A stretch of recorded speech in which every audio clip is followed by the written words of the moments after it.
Bismillahirrahmanirrahim. Assalamualaikum warahmatullahi wabarakatuh. Baik, di sini saya akan mempresentasikan hasil makalah saya dengan menggunakan PowerPoint, yang dimana di sini tugas dari dosen Mualimah Yusnita Hasibuan MPD, yang dimana di sini saya akan membahas tentang arti penting agama bagi manusia. Nah, sebelum itu di sini juga saya membahas tentang sejarah pemikiran agama, yang dimana di sini studi agama adalah suatu kajian sistematis dan metodologis terhadap agama-agama yang ada sebagai kajian yang terbuka dan netral. Nah, studi agama mengkaji baik dari segi asal-usul keberadaannya sebagai suatu sistem keyakinan dan kepercayaan dalam konteks hubungan antar agama.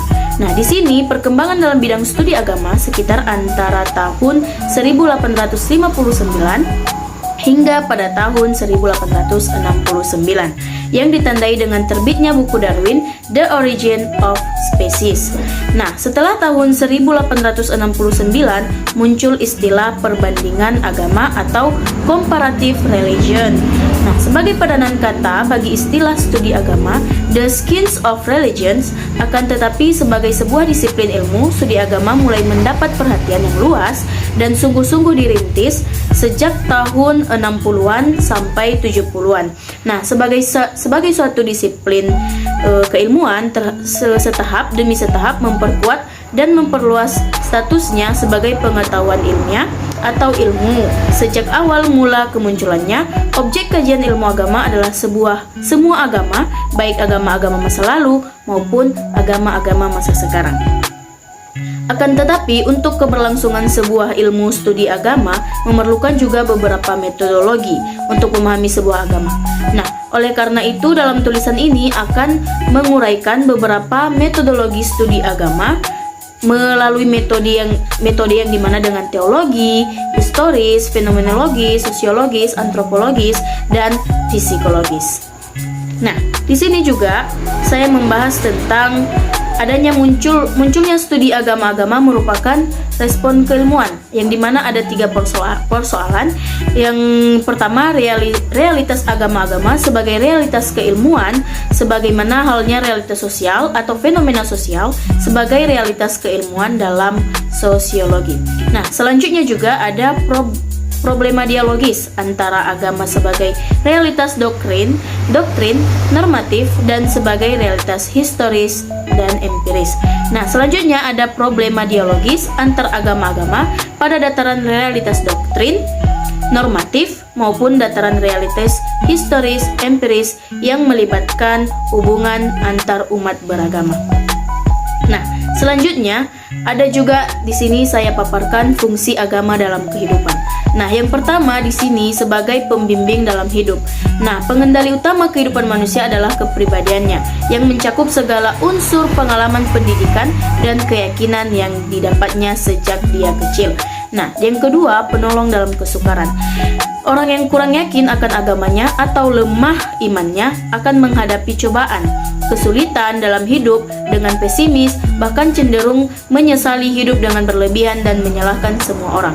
Nah, selanjutnya penentram batin. Jika orang yang tidak percaya dengan kebesaran akan Tuhan, tak peduli orang itu kaya apalagi miskin, pasti akan selalu merasa gelisah. Orang yang kaya takut akan kehilangan harta kekayaannya yang akan habis atau dicuri oleh orang lain. Orang yang miskin apalagi selalu merasa kurang, bahkan cenderung tidak mensyukuri hidupnya. Nah, yang keempat di sini pengendali moral. Setiap manusia yang beragama, yang beriman akan menjalankan setiap ajaran agamanya, terlebih dalam ajaran Islam. Akhlak amat sangat diperhatikan dan dijunjung tinggi dalam Islam. Nah, di sini juga manusia membutuhkan agama, yang dimana di sini saya membahas kebutuhan manusia terhadap agama. Nah, di sini menurut Rahmat, agama dalam kehidupan individu dapat berfungsi sebagai suatu sistem nilai yang berisi norma-norma tertentu. Secara umum, norma-norma tertentu digunakan sebagai kerangka acuan dalam bertingkah laku dalam kehidupan agar sesuai dengan keyakinan agama yang dianut. Nah, di sini agama ini memainkan peran dalam kehidupan manusia. Secara teoritis, tujuan agama adalah sebagai salah satu upaya untuk mendapatkan kebahagiaan dan kesejahteraan. Kesejahteraan yang dinamakan dengan kesejahteraan hidup, lahir, dan batin. Agama merupakan salah satu jalan untuk senantiasa dekat dengan Sang Penciptanya. Agama juga merupakan upaya untuk mencapai keteraturan hidup. Agama melahirkan banyak manfaat dan kegunaan dalam kehidupan, dan manusia membutuhkan kehadiran agama untuk mencapai tujuan tersebut. Nah, di sini agama juga telah menjadi cita-cita dan semangat fitrah manusia, yang dimana fitrah manusia ini ada dua. Yang pertama fitrah ilahiyah dan yang kedua fitrah insaniyah. Yang fitrah ilahiyah ini yaitu tugas dan kewajiban manusia untuk beribadah dan menyembah terhadap Tuhannya. Sedangkan fitrah insaniyah yaitu manusia harus menyadari bahwa dirinya adalah manusia yang lemah, insan yang kecil, tak memiliki daya dan upaya selain dari pemberian ciptaannya. Nah, di sini ada doktrin kepercayaan agama. Yang pertama dulu, terlebih dahulu kita harus mengetahui apa itu pengertian doktrin. Nah, doktrin berasal dari dalam bahasa Inggris doctrine yang berarti ajaran. Dari kata doktrin itu kemudian dibentuk kata doktrin yang berarti berkenaan dengan ajaran. Selain kata doktrin, sebagaimana disebut di atas, terdapat kata doktrinaire yang berarti bersifat teoritis yang tidak praktis. Ada pula padanan kata doktrin yaitu dogma yang berasal dari bahasa Yunani yang berarti opini atau kepercayaan. Nah, kebenaran agama memiliki dua pengertian. Yang pertama, kebenaran tekstual atau wahyu, yaitu kebenaran-kebenaran yang ada dalam kitab-kitab suci. Dan yang kedua, kebenaran empirik, yaitu keyakinan manusia beragama berdasarkan tekstual atau wahyu. Nah, selanjutnya doktrin kepercayaan. Di sini saya membahas tentang doktrin kepercayaan agama Islam. Yang pertama di sini iman kepada Allah. Nah, di sini ada yang dinamakan argumen keberadaan Allah, yang dimana pengakuan terhadap keberadaan Allah berarti menolak keberadaan Tuhan lainnya yang dianut oleh para pengikut agama lain.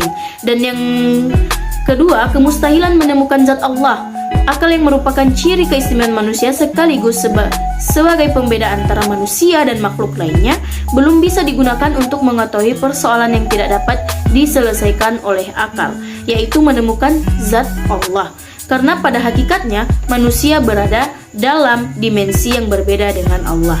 Nah, yang kedua, iman kepada malaikat, kitab dan rasul Allah. Malaikat Allah. Yang pertama dulu kita membahas tentang malaikat Allah. Di sini malaikat merupakan makhluk Tuhan yang diciptakan dari nur, cahaya. Ia adalah makhluk langit yang mengabdi kepada Allah dengan bermacam-macam tugas yang diembannya. Nah, jumlahnya sangat banyak, tetapi kita di sini sebagai umat Islam kita hanya mengimani atau mempercayai 10 malaikat berserta tugas-tugasnya. Nah, di sini juga iman kepada kitab-kitab Allah, yang dimana percaya kepada kitab Allah adalah wajib, dan itu merupakan konsekuensi logis dari pembenaran terhadap Allah, yang dimana kitab Allah ini yang umat Islam terlebih dahulu mengimani ini, yaitu pertama Al-Quran. Dan adanya kitab-kitab Allah lainnya yaitu Injil, Taurat, dan Zabur. Dan selanjutnya Rasul-Rasul Allah. Nah, doktrin Islam juga mengajarkan agar setiap muslim beriman kepada Rasul yang diutus oleh Allah tanpa membedakan antara dengan yang satu dengan yang lainnya. Dan di sini memang kalau dibilang Rasulullah itu memang yang pertama kali kita imani, yaitu dia yang pertama kali memberikan kita pedoman, yaitu Al-Quran. Dan juga kita tidak boleh membedakan dengan nabi-nabi yang lain atau rasul-rasul yang lain, yaitu rasul yang 25. Baik, itulah tadinya pembahasan saya. Semoga pembahasan saya ini dapat bermanfaat kepada saya dan kepada kita semua. Jika ada salah dan silaf, kepada Allah saya mohon ampun, dan kepada kita semua saya mohon maaf. Wabillahi taufiq wal hidayah. Wassalamualaikum warahmatullahi wabarakatuh.